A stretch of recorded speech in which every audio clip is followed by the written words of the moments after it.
તો next tip મારી ડુંગળી માટેની છે. તો સૌથી પહેલાં આપણે શું કરવાનું છે કે જે ડુંગળી હોય છે એને આવી રીતે કટ કરી લેવાની છે અને એનું જે ઉપરની છાલ હોય છે આપણે સૌથી પહેલાં તો કાઢી લેવાની છે. પછી આપણે જે આ ડુંગળી હોય છે એનો જે અંદરનો ભાગ હોય છે એ આપણે આવી રીતે કાઢી લેવાનો છે.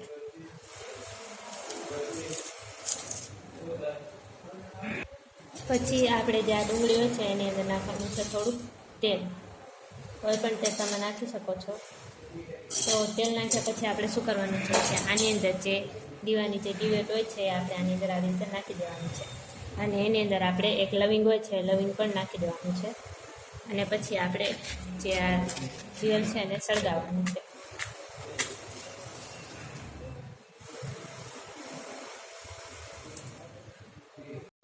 હવે જે આપણે આ ડુંગળી છે એને દિવેલ મૂકીને સળગાવી છે એ આ જે ડુંગળી છે એને આપણે ઘરના ખૂણામાં મૂકી દેવાની છે. તો આવું કરવાથી શું થશે કે ચોમાસામાં આપણા ઘરમાં ખૂબ મચ્છર આવતા હોય છે અને પેલા જે પાકવાળા મકોડા હોય છે એ પણ આવતા હોય છે.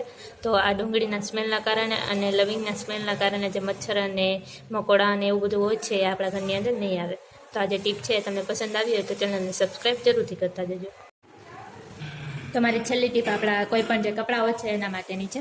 તો ઘણી વખત એવું થાય છે કે આપણે જો કામ કરતા હોઈએ અથવા તો જે મહિલા હોય છે એ રસોડામાં રસોઈ બનાવતી હોય ત્યારે ઘણી વખત એવું થાય કે તેલના જે છાંટા હોય છે એ આપણા કપડાની ઉપર આવી જતા હોય છે અને એના કારણે આપણા જે કપડાં હોય છે ખરાબ થઈ જતા હોય છે. તો આપણે શું કરવાનું કે જ્યારે પણ આપણા કપડાની ઉપર તેલનો છાંટો ઉડે ત્યારે આપણે તરત જ જે તેલનો છાંટો જ્યાં લાગ્યો હોય કપડા ઉપર ત્યાં આપણે કોઈ પણ પાવડર લેવાનો છે. જાણે કે પોન્ડ્સ પાવડર હોય તો એવો આપણે પોન્ડ્સ પાવડર લેવાનો છે અને એને જ્યાં પણ તેલનો છાંટો પડ્યો હોય ત્યાં આપણે પોન્ડ્સ પાવડર છાંટી દેવાનો છે અને પછી એની ઉપર આપણે કોઈ પણ ટીશ્યુ પેપર લેવાનું છે અને ટીશ્યુ પેપર એની ઉપર મૂકી દેવાનું છે અને પછી આપણે ઇસ્ત્રીને ગરમ કરવાની છે અને જ્યાં પણ આપણે ટીશ્યુ પેપર મૂક્યો હોય એની ઉપર આપણે જે ઇસ્ત્રી હોય છે એને ઇસ્ત્રી કરી લેવાની છે.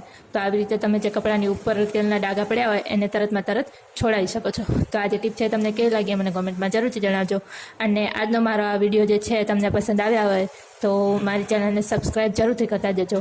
તો કાલે પણ મળીશ તમને આવી જ અવનવી ટીપ સાથે. તો જય શ્રી રામ, જય હનુમાન દાદા બધાને. તો સૌથી પહેલી ટીપ મારી જે ગળણી હોય છે ચા ગાળવાની એના માટેની છે. તો આપણે જે આ ગળણી હોય છે એને રોજે રોજ ધોતા તો હોઈએ છીએ પણ ઘણી વખત એવું થાય કે જે આ ગળણી છે નવી હોય ત્યારે તો એકદમ સાફ હોય છે પણ જ્યારે એને આપણે યુઝ કરીએ પછી એની જે આ કોરનો ભાગ હોય છે એ એકદમ કાળો પડી જાય છે અને એની અંદર ઘણો બધો કચરો જમા થઈ જાય છે. તો આ જે કચરો છે એને કાઢવા માટે આપણે શું કરવાનું એવું તમને જણાવું. તો સૌથી પહેલાં આપણે શું કરવાનું છે કે એક દીવો લેવાનો છે અને એ દીવાને આપણે આવી રીતે સળગાવી લેવાનો છે. પછી આપણે જે આ દીવો હોય છે એની થોડીક ઉપર જે આ ગળણી છે એને રાખવાની છે અને આવી રીતે આપણે એને ગળણીને ફેરવવાની છે દીવાની ઉપરથી. તમે આ જે ટીપ છે એ ગેસની ઉપર પણ કરી શકો છો પણ ગેસની ઉપર જે આપણી ગળણી હોય છે એ બળી શકે છે એટલા માટે આપણે દીવાની ઉપર પણ આ જે ટીપ છે એને કરી શકીએ છીએ. તો આવી રીતે આપણે દીવાની ઉપર જે ગળણી હોય છે એને આવી રીતે ફેરવવાની છે.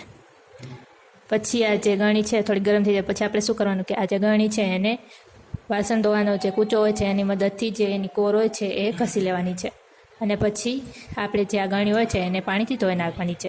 તો આવું કરવાથી તમારી જે ગળણી છે એકદમ નવા જેવી અને સ્વચ્છ થઈ જશે. તો જ્યારે પણ તમારી ગળણી આવી રીતે ખરાબ થઈ ગઈ હોય ખૂબ જ મેલી થઈ ગઈ હોય ત્યારે તમે આ જે ટીપ છે એને અપનાવી શકો છો. તો આ જે ટીપ છે તમને કેવી લાગી એ મને કોમેન્ટમાં જરૂરથી જણાવજો. તો આની પછીની ટીપ આપણે જોઈ લઈએ.